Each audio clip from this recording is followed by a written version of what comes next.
Good morning সকলকে। আজকে যে বিষয়টা নিয়ে আলোচনা করব সেটা হলো, দেখবেন অনেকেই বলছে যে আপনি যেই টাকাটা দেবেন সেটা 2 বছরে 3 বছরে ডবল হয়ে যাবে। তো সেসব জায়গায় জড়াবেন না নিজেকে। এর আগেও এরকম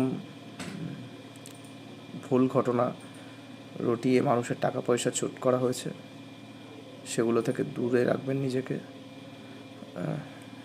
যে জায়গাটায় আপনি জানেন যে এখান থেকে আমার টাকা চোট হতে পারে না এবং এখানে টাকা রাখলে আমার টাকা ডবল হবে না ঠিকই 2 বছরে, কিন্তু কোনো একটা সময় গিয়ে ঠিকই বাড়বে এবং ঠিক ইন্টারেস্ট রেটে বাড়বে।